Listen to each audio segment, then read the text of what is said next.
welcome back to another video. So right now we're going to be doing my World War I and II Cold War and a bit of Vietnam collection. So, and there is like a few modern things in here. Yeah, this is going to be a mix of original stuff and reproductions and surplus and tons of other stuff. So I think we should hop into it right now. So let's start off with jackets. So may as well start off with this jacket.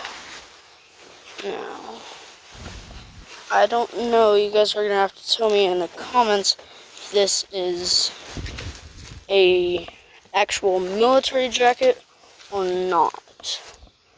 But it definitely be part of a BDU if it is a military jacket. Let me lay it down on the ground. Alright, you guys are gonna have to tell me if this is part of a BDU or not. By the way, all these dots are just from the sun. So I'm not sure if this is an actual military thing, but I wanted to include it since it's interesting enough. I really want to know if this is military or not. So let's go into the next chapter. This one I know for sure is military. So this was the maker's tag on it. It says May 10th, 1944. This is an original World War II Ike jacket. European Theater of Operations, Staff Sergeant, and whatever that means. Another Staff Sergeant thing. It's got these two pockets on it. It's completely wool. I'd like to show you the maker's tag, but it's pretty hard to get to it. Give me a second. Alright, I don't know if you guys can read that, but yeah, it has, what does it say? Yep, May 10, 1944. So this is definitely one of my most prized possessions. This is an original Ike jacket, or Eisenhower jacket. So, yeah, on to the next one. After this jacket, there's another jacket, but we're not going to do that until we get past the rest of the stuff. But this is actually an entirely homemade M43 German World War II and I tunic. It's completely homemade. These are foam buttons. This is fabric. I put a lot of work into this. Yeah. It's got the 4 pockets, 6 buttons. It's got these 2 things. But yeah, that's the M43 German World War II and I jacket.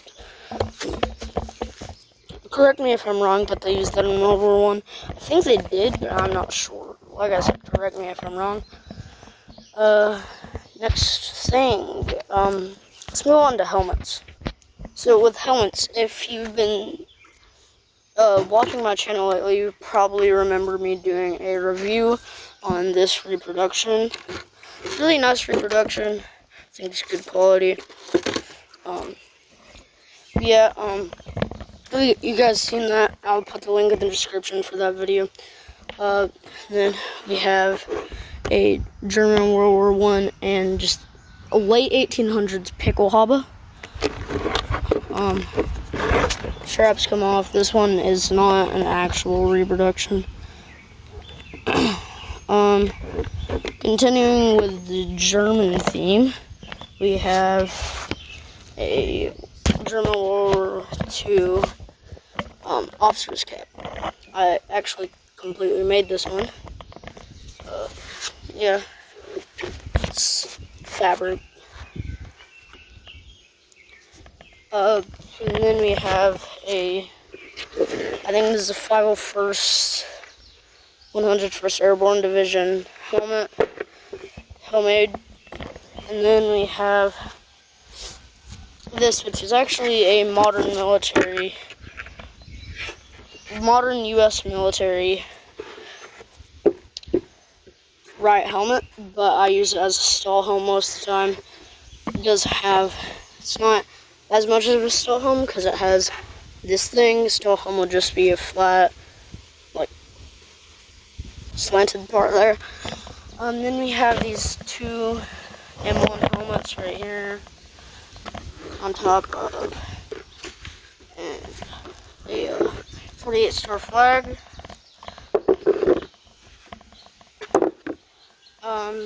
I guess, yeah, that's all the helmets and hats.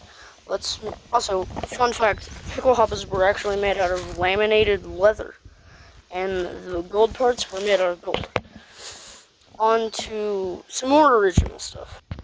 Now, I can't show a lot of this because some of it is like an ID and things, but I'll try to blur that out if I accidentally show it.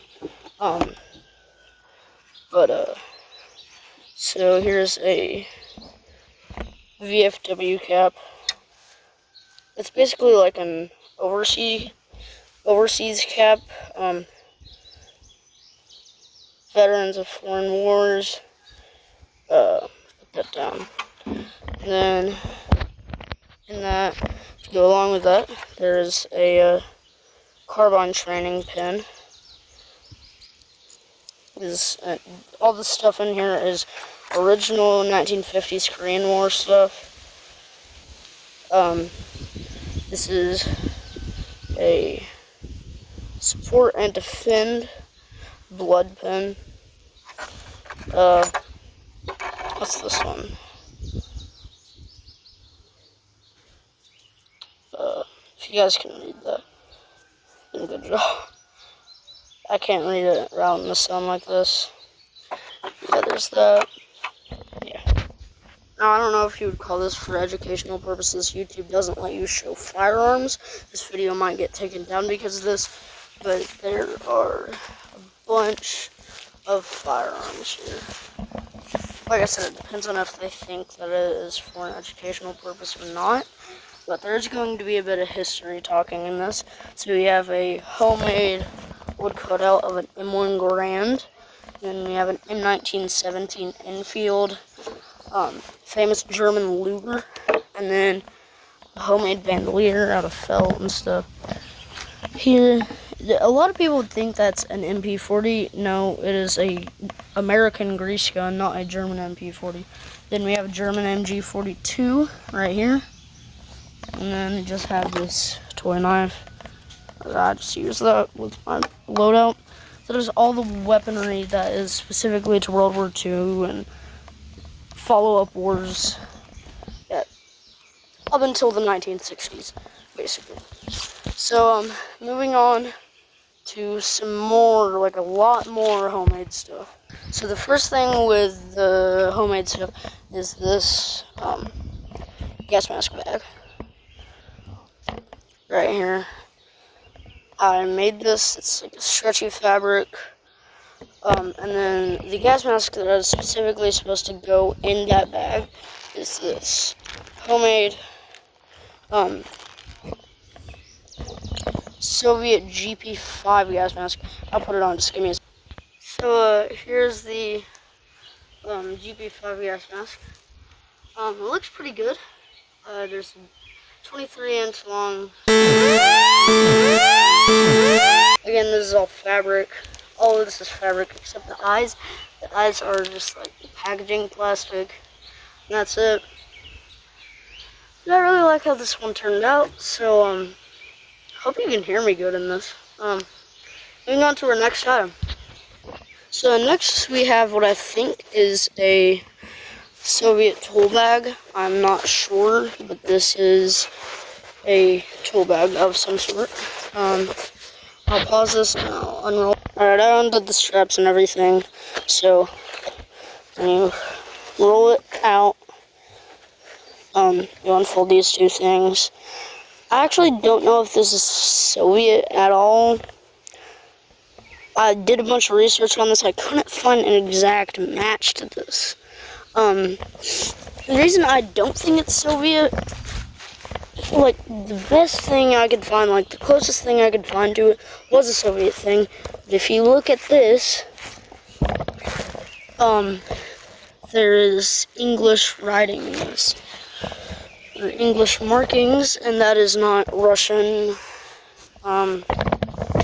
So there are these two little things. I did find a little piece of cardboard on this one, but it was like I don't know what it was. It's some sort of printing thing. And there's another little pocket here for like nails. I'm assuming these are for nails. Oh, and there's a cat. I'll roll this back up so we can get on to the next item. Also, hey, if anybody knows an exact match to what this thing is, please tell me in the comments. So, just show you this too. It's extremely easy to roll up. You just do that. You wrap this around here, and then put that through this. Pull that, bring it through this little thing here.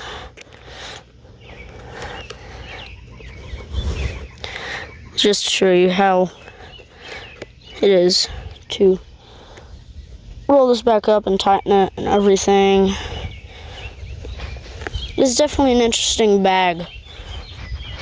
There we go, it's tightened. So right here we have a reproduction canteen. Well, this isn't a reproduction, this is a surplus canteen and canteen pouch. And then this is a World War II M1 Garand grenade launching site, like pouch.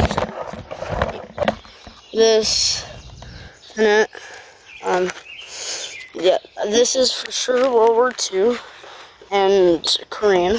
So then you'll come over here, and then you'll see this German Luftwaffe or German Air Force backpack, and like you call it a haversack or a backpack, anything like that. But this is homemade. Yeah. So you got that, and then we got a pair of German World War II gaiters. Then we have a German bread bag.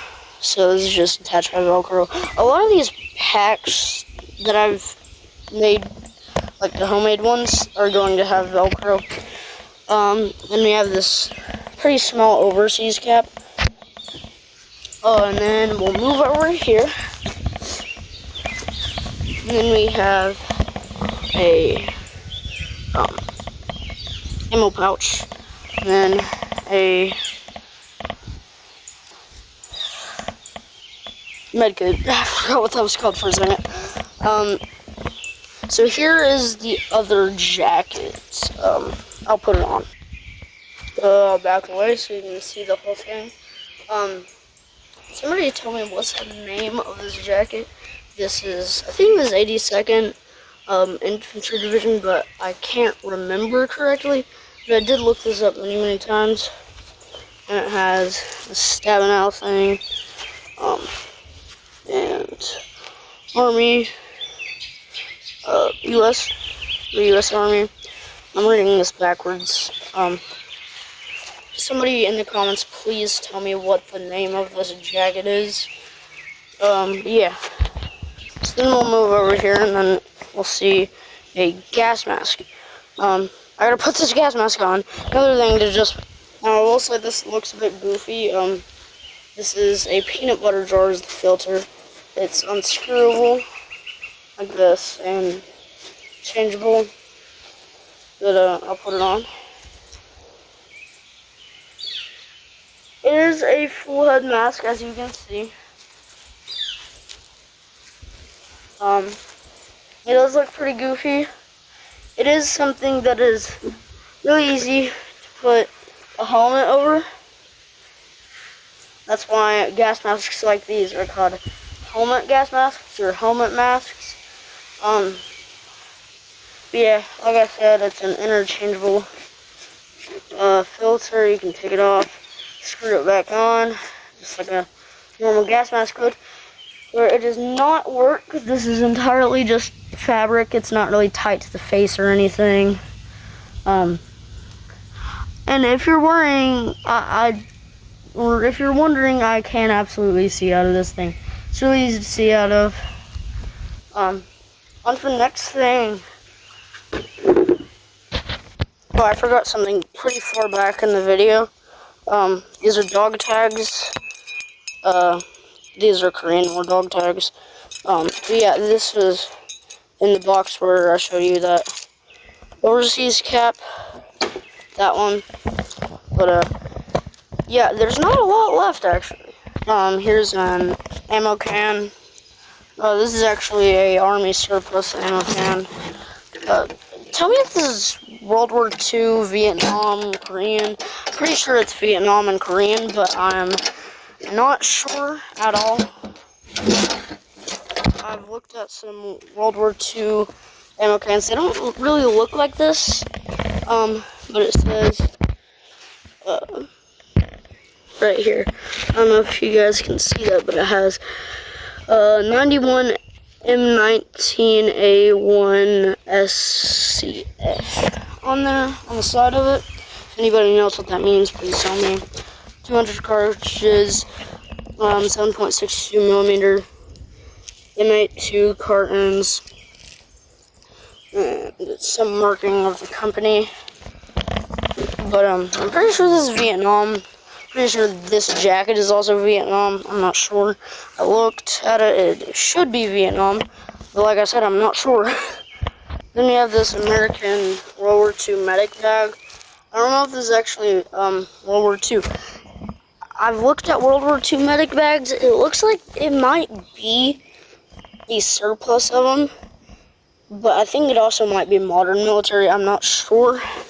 But there is nothing in it but a few Nerf darts. And these two pouches. It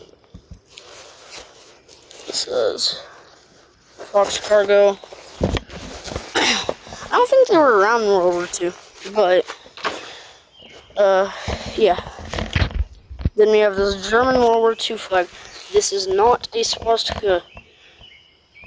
I really hope nobody gets offended by this, but it is not a swastika, just so you know. This is nothing bad. In fact, the German military, pretty sure, still uses the Iron Cross today. This isn't supposed to be bad. Alright? This isn't supposed to be bad. Speaking of flags, I have a 48 star flag. This is an American 48 star flag. This is like a 3x5 American flag. It's 48 stars. Yeah, there you go. So that is going to wrap it up for this collection video. I've been wanting to do this for a while, ever since I started posting World War II content and just wartime content. But yeah, here you go. See you.